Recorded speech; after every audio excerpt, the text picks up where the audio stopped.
Well, our next guest spent 2.5 years as the president's executive assistant until she was fired due to some off-the-record comments she made at a dinner with the press. She has now written a new book called Off the Record: My Dream Job at the White House and How I Lost It and What I Learned. Madeleine Westerhout. Madeleine, welcome to the show.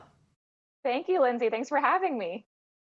Madeleine, congrats on the book. Congratulations. More important, it's like the book is one thing, but you got a double tweet from the president today. That's almost like the good housekeeping seal of I approval. So know. congrats. Thank So you. let me Yeah, ask you that was this. so exciting. All right. So I read the book over the weekend. You happily took up some quality Sunday time for me. Tell me, who's the audience that you intended to write this for? That's a great question. I think everybody, and I know that's not a great answer, but I think there's so many layers to this book. Of course, I want people to get to know the President Trump that I know and love, but I also think politics aside, there's really a message of hope, and I hope to be kind of a breath of fresh air in the time that we're in right now. There's so much negativity out there, and I just hope that people can learn from my experience and understand that people make mistakes, and it's how you kind of recover from them. That is what matters most. You know, Madeleine, part of the title is What I've Learned. What would you say is the biggest thing that you learned? Absolutely, yeah, definitely that there are going to be bumps along the road, and that nobody's perfect, and that everybody makes mistakes. And for a long time, losing my job was absolutely devastating for me, and for a long time, I thought that that was going to define me. And then I realized that I'm not going to let it, and I'm going to turn this into something positive.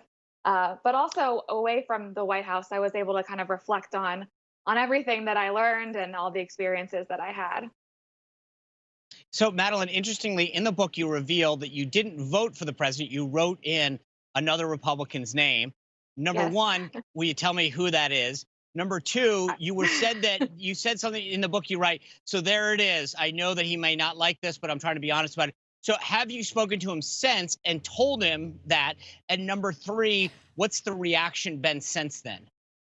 Yeah, so it was very important for me to tell the president directly. I called him about the book when it was announced in March, and I wanted to be the person to tell him that I didn't vote for him. And he was incredibly gracious, as I hoped that he would be, and he completely understood, because the reason I didn't vote for him was because I believed everything that the mainstream media told me.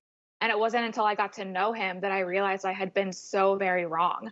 Um, so I think he said he hopes it'll play well, and so I hope it'll play well too, and that people will see that there's definitely two sides to him.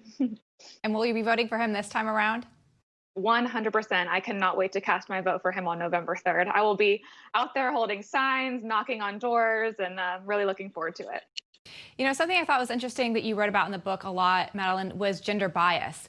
But you also are pretty open about criticism that you received from someone like Sarah Sanders, even the president of time, that you were curt with people or maybe a little bit short. How do you balance those juxtapositions? Yeah, I think, I was in a position that was very, very close to a lot of power.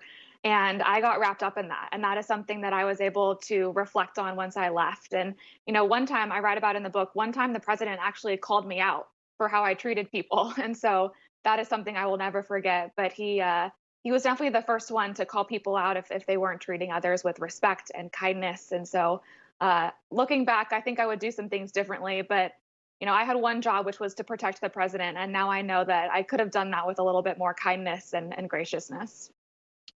Madeleine, you write about certain people that may have taken advantage of the president's generosity, especially with his time. In one case in particular, you write about the fact that you were out to dinner with your boyfriend. Lindsey Graham called you and said, "I'm in a car with Ted Cruz and Ben Sass. We're on our way to the White House." You kind of are like, "What?" And you rush back to the Yeah. White House to get him in. You're very clear that, hey, look, the president was about, in the middle of a family dinner.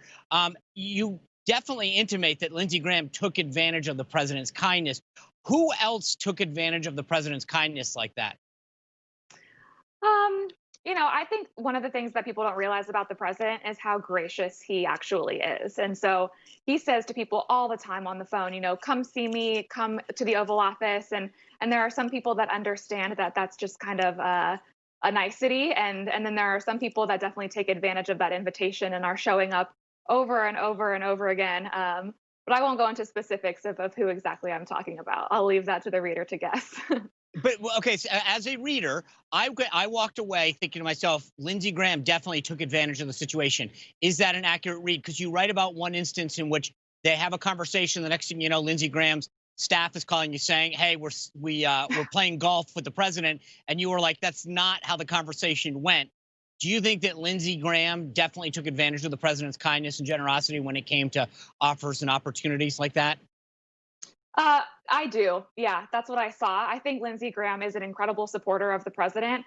But when you're invited to play golf with the president, you're going to take advantage of that opportunity. And so, I had the unique opportunity to sit right outside the Oval Office and see everything that happened. And I think Lindsey Graham is a great supporter of the president. But in my opinion, he did take advantage of the president's kindness. So give me once or twice. one other person that you think fits that bill. Oh, Sean. Let's see. I think there's other members of Congress that take advantage of his time, and but I don't want to reflect on on anything negative that I experienced. Okay, is there one thing that you wish people knew about President Trump that they don't know right now? Yeah, I think President Trump is an incredible. His decision making is really, really fascinating. I think people think that he's spontaneous and acts without really thinking, but what I witnessed was someone who makes sure that he sees every single side to the issue and brings in the best and the brightest and makes an informed decision.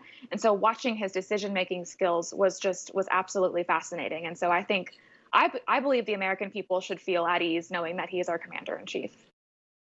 All right. Well, Madeleine, congrats on the book. Thank you so much. I'm so excited about it. Thanks for having me. All right.